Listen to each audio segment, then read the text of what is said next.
Dari hasil olah tempat kejadian kemarin yang dilakukan oleh pihak kepolisian, diketahui bahwa kasus pembunuhan Subang ini, korban yang pertama ya, ibu dari Amel ini diseret kemudian dimasukkan ke dalam mobil Alphard yang sudah terparkir di sana. Nah, untuk si Amelnya itu digotong langsung oleh si Yosep. Pokoknya kalau kita saksikan, aduh, kengerian itu bisa tergambar dari proses adegan-adegan yang dilakukan. Dan sangat-sangat mengejutkannya lagi bahwa si Yosep ini ternyata dibantu oleh perwira polisi.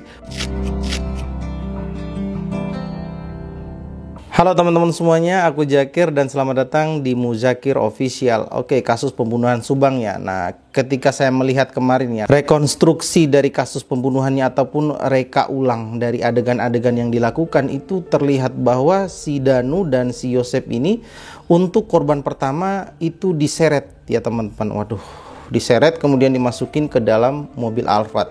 Dan berbeda halnya dengan si Amel, itu Amelnya ini digotong langsung oleh Yosep.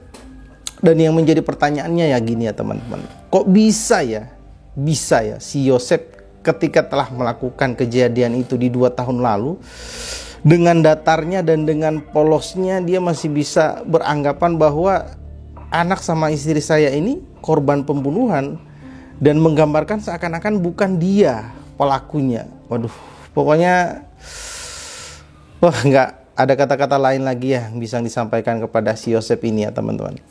Dan di sana diketahui juga dari beberapa pengakuan yang dilakukan oleh si Danu ya, itu ada golok yang digunakan. Berarti mereka mengeksekusinya itu waduh menggunakan golok ya teman-teman. Jadi nggak kebayang ya teman-teman. Gini nih, kalau misalkan saya pribadi ya, ketika nabrak hewan ataupun nabrak kucing di jalan, tentu kita itu ngerasa kayak waduh gimana ya, aku nabrak kucing, mati nggak ya. Kemudian kalaupun nanti kucingnya mati, bisa jadi kita lakukan apa gitulah, kita bersihkan dan kita masih tetap dengan rasa bersalah itu. Nah, si Yosep ini enggak teman-teman.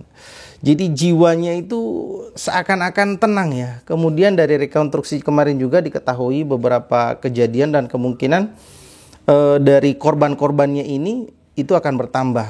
Yang lebih mencenangkan lagi ya, si Yosep ini tuh ternyata dibantu oleh pihak kepolisian ya teman-teman. Dan pihak kepolisian yang membantu si Yosep ini ternyata perwira polisi ya teman-teman. Sampai si perwira polisi ini memerintahkan si Banpol ya, bawahannya itu untuk melakukan pembersihan. Dia diperintahkan ke TKP untuk membersihkan ya, terutama kamar mandi, area kamar mandi, menguras bak kamar mandi dan sebagainya. Bukan itu oleh Danu mana yang itu? Danu juga, Banpol juga.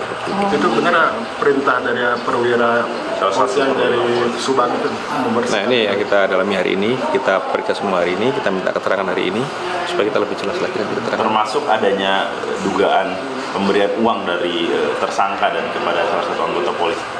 Itu belum ada informasi ya, nanti kita dalami semuanya di sini. Nanti hari ini kita semua kita panggil.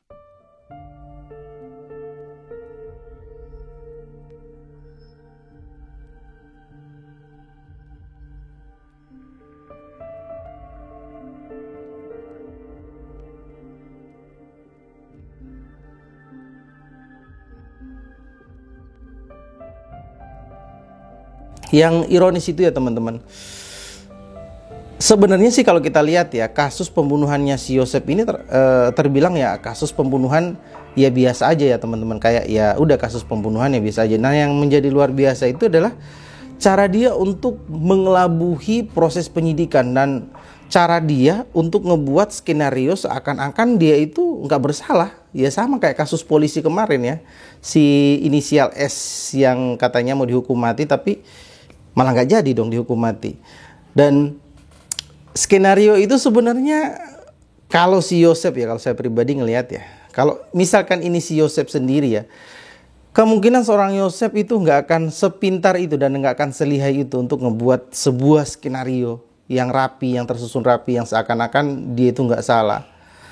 Dan menjadi luar biasanya itu karena ada pihak atau oknum penegak hukum di dalamnya. Ya kalau misalkan udah mereka yang ngebuat skenarionya, tentu itu akan sangat-sangat rapi banget ya teman-teman. Dan inilah yang terjadi di kasus ini. Aduh, kalau ngelihat ya gimana ya, saya aja yang ngelihat secara dari nggak langsung ya, itu kayak ngelihat kayak terbayang gimana si anak kandungnya ya, setelah dia habisi kemudian dia bawa dia digotong sama dia kemudian dimasukin ke dalam mobil dan berakting seakan-akan itu adalah kasus pembunuhan dan bukan dia yang melakukan pembunuhan.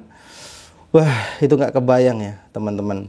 Dan anaknya si Yosep ini yang pertama ya, kakak dari si Amel ini mengatakan bahwa ia tuh bahagia banget karena pelakunya itu sudah ditemukan oleh pihak kepolisian dan telah benderang kasusnya. Namun dia juga kecewa karena ternyata pelakunya itu adalah ayahnya, ayah kandungnya sendiri yang melakukan pembunuhan kepada adik dan ibunya. Dan kasus itu ya, jika sudah dibuat skenario, apalagi orang yang terlibat di dalamnya adalah penegak hukum itu sendiri atau orang yang terlibat dengan hukum itu sendiri, itu akan menjadi sangat luar biasa. Dan nggak tahu lagi deh bagaimana kita harus percaya dengan penegakan hukum di Indonesia ini. Namun saya pribadi sih masih percaya ada beberapa orang untuk penegak hukum yang masih menjunjung tinggi kebenaran atau menjunjung tinggi moralitas dan integritasnya sebagai seorang penegak hukum. Ya, semoga aja seperti itu. Bagaimana menurut kalian? Coba deh sampaikan pendapat kalian di kolom komentar.